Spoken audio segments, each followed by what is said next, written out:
नमस्ते दोस्तों, welcome to the UPSC history series on this channel. मैं यूपीएससी सीएससी की तैयारी कर रहा हूँ महेश कुमार बनवाल की हिस्ट्री बुक से। और इस सीरीज़ में मैं आपको हर चैप्टर सिंपल और इजी लैंग्वेज में समझाऊंगा। अगर आप भी हिस्ट्री में स्ट्रॉन्ग होना चाहते हैं या यूपीएससी के लिए स्टार्ट कर रहे हैं तो ये सीरीज़ आपके लिए परफेक्ट है। हर वीडियो में मैं इम्पोर्टेंट पॉइंट्स हाईलाइट करूँगा जो एग्ज़ाम के लिए बहुत यूज़फुल है। तो चैनल को सब्सक्राइब करो और बेल आइकन दबाना मत भूलना। तो आज हम पढ़ने वाले हैं डेटिंग इन हिस्ट्री के बारे में, लेकिन उससे पहले मैं आपको एक चीज़ बताना चाहता हूँ कि ये जो हमने पढ़ा था methods of dating in history एक इम्पॉर्टेंट चीज़ है, और ये जो सोर्सेस ऑफ हिस्ट्री है ये भी इम्पॉर्टेंट है। तो चलिए अब शुरू करते हैं डेटिंग इन हिस्ट्री। तो ये जो ग्रेगोरियन कैलेंडर है वाइडली यूज़ किया जाता है पूरे वर्ल्ड में, ज़्यादातर इसे ही यूज़ करते हैं। तो यहाँ पे जो 1 AD है वो माना जाता है कि बर्थ ऑफ जीसस का दिन है। मतलब कि 1 AD को जीसस का बर्थ हुआ था। तो उस दिन को उस दिन को 1 AD माना गया है, और फिर उसके उधर AD माना जाता है, और उससे पहले BC माना जाता है। तो चलिए उसके बारे में पढ़ते हैं। BC उसका मतलब होता है before Christ. The dates increases as one goes back in time. BCE before common era BC। तो यहाँ पे BC जो होता है वो होता है बिफोर क्राइस्ट, मतलब कि जीसस क्रिस्ट के आने से पहले।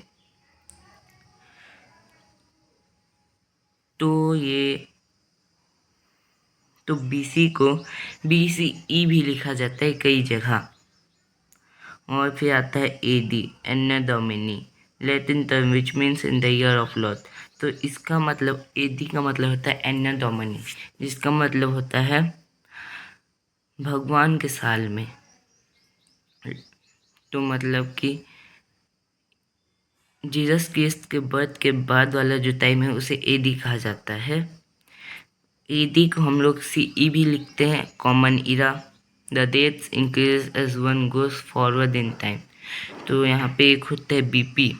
तो वो ब्लड प्रेशर वाला BP नहीं है, एक हिस्ट्री वाला BP है, जिसका मतलब होता है before present. It is a time scale used mainly in geology and other scientific disciplines to specify when events in the past occurred. तो ये मेनली जियोलॉजी और साइंटिफिक डिसिप्लिन्स में यूज़ किया जाता है ताकि बता सके ये पास्ट में कब हुआ था। तो अब चलो पढ़ते हैं हम लोग मॉन्यूमेंट्स के बारे में। तो a monument is a structure which was explicitly built to commemorate a person or event that is of artistic, historical, political, technical and architectural importance। तो ये जो मॉन्यूमेंट होता है वो एक स्ट्रक्चर होता है जो कि बनाया जाता था किसी पर्सन की याद में या फिर किसी आर्ट को दिखाने के लिए, हिस्टोरिकल, ये सब चीज़ों के लिए। तो there is an abundance of ancient monuments in India which are in the form of temples, stupas, viharas, rock cut caves and pillars etc। तो हमारे इंडिया में भी बहुत सारे एंशियंट मॉन्यूमेंट्स हैं। वो टेम्पल्स के फॉर्म में हैं, स्टूपास के फॉर्म में हैं, और ये बाकी सब। तो कुछ मॉन्यूमेंट्स हो गए जैसे कि रेड फोर्ट, वो भी मॉन्यूमेंट है। ताजमहल हो गया। तो अब चलिए आगे पढ़ते हैं। The major part of this remains lies buried in the mound scattered all over the country. तो इसका जो अधिकतम जो पार्ट रहता है वो ज़मीन के नीचे गिरा हुआ है, जो कि पूरी दुनिया में फैला हुआ है। मतलब कि बहुत सारी जगह में जो पुराने मॉन्यूमेंट्स हो गए, पुरानी चीज़ें हैं, वो ज़मीन के नीचे गिरी हुई है। तो यहाँ पे जो बताया गया है माउंट के बारे में। Mount is an elevated portion of land over the surface ground covering remains of old habitations underneath. तो माउंट उसे कहा जाता है जो सरफेस से थोड़ा उठा रहता है, और उसको जब हम लोग उसमें खुदाई करते तो हमें पुरानी चीज़ें मिलती है। तो यहाँ पे टाइप्स ऑफ माउंट भी होते हैं।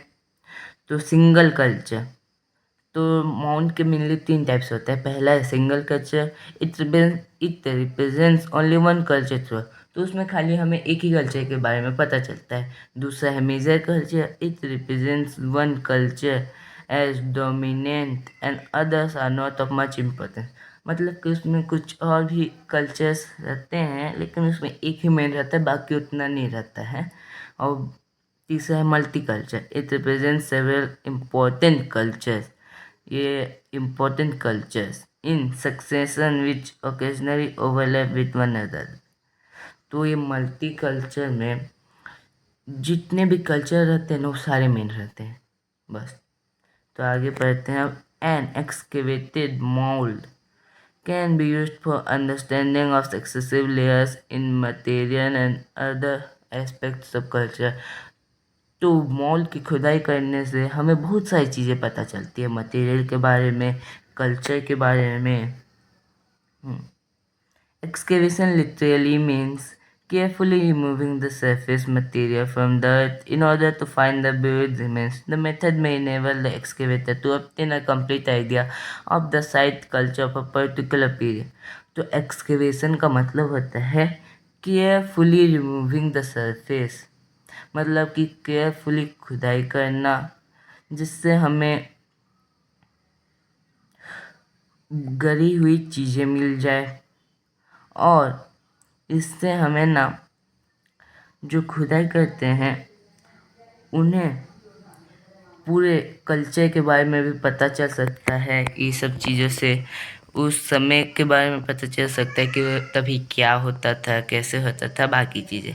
तो यहाँ पे एक्सकेवेशन ऑफ मॉल, मतलब कि जो मॉल रहते हैं उसका एक्सकेवेशन भी 2 टाइप से किया जाता है। एक होता है वर्टिकल एक्सकेवेशन और एक होता है हॉरिजॉन्टल एक्सकेवेशन। तो हम पढ़ते हैं वर्टिकल एक्सकेवेशन के बारे में पहले।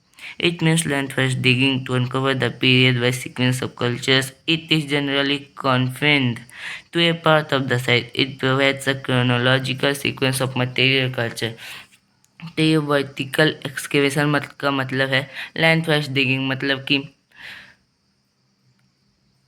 बढ़िया से उसको डिग करना और फिर जो चीज़ें मिलती है उसके बारे में रिसर्च करना, फिर आगे फिर डिग करना, और फिर एक सीक्वेंस वाइज उसमें डिग करते हैं जिससे हमें सीक्वेंस वाइज चीज़ों का पता चलता है। तो जैसे कि पहले ये था फिर बाद में ये आया, वैसे टाइप का। फिर अगला आता है horizontal excavation. It means digging the mount as a whole और a major part of it. It is very expensive and do not give a complete और adequate picture of material life in many phases of ancient Indian history. तो horizontal excavation जो होता है उसमें ना एक ही बार में पूरे मोल्ड को खोद लिया जाता है, और ये बहुत ही ज़्यादा एक्सपेंसिव होता है और उससे हमें ज़्यादा कुछ चीज़ें पता भी नहीं चलती है। तो ज़्यादातर वर्टिकल एक्सकेवेशन ही होता है, हॉरिजॉन्टल एक्सकेवेशन नहीं होता होगा जहाँ तक मेरे को लगता है। अगर होता है तो मुझे कमेंट में बताओ। अगला आता है सिग्निफिकेंस ऑफ एक्सकेवेशन। तो एक्सकेवेशन से जो हमें पता चला है वो यहाँ पे बताया गया है। It has brought to light the cities which the people establish around 3500 BC in north western India. तो एक्सकेवेशन से हमें उन सिटीज़ के बारे में पता चला है जिसे लोगों ने 3500 BC में जो नॉर्थ वेस्टर्न इंडिया है ना वहाँ पे इस्टेब्लिश किया था, उसके बारे में हमें पता चला है। It tells us about the material culture which was developed around the Gangetic planes. तो एक्सकेवेशन से हमें मटेरियल डेवलपमेंट के बारे में भी पता चला है जो कि गंगा प्लेन्स के आसपास हुआ होगा। Monuments help us in constructing political history and the picture of cultural life. They also help in drawing conclusion about social and religious life of the people। मतलब कि monuments से हमें पास्ट के बारे में बहुत सारी चीज़ें पता चलता है। The archaeological ruins of the Harappan civilization provides insight of urban life that existed 5000 years ago। तो हमें जो हड़प्पन सिविलाइजेशन का रूइंस मिला है वो हमें अर्बन लाइफ के बारे में बताता है जो 5000 ईयर्स एगो स्टेब्लिश किया गया था। मतलब कि सोच सकते हैं हमारे पूर्वज कितने एडवांस थे। उन्होंने 5000 ईयर्स पहले एक अर्बन लाइफ सिटी का स्टेब्लिशमेंट किया था। तो अगला पढ़ते हैं ruins. Ruins are included under the category of archaeological sources that throw light on the economic, social and religious condition of the days when they were constructed. तो ruins भी archaeological sources के अंदर ही आता है, उससे भी हमें बहुत सारी चीज़ें पता चलती हैं। तो non monumental relics like the tools, utensils and pottery provide valuable aid to study the ancient history. तो जो टूल्स, यूटेंसिल्स, पोती वगैरह होती है उन्हें नॉन मोन्यूमेंटल रेलिक्स कहा जाता है, उनसे भी हमें बहुत सारी चीज़ें पता चलती है। तो अगले वीडियो में हम ये कुछ इम्पोर्टेंट पॉइंट्स पढ़ेंगे, तो इसके लिए चैनल को सब्सक्राइब कर लीजिए और बने रहिए हमारे साथ। Bye bye.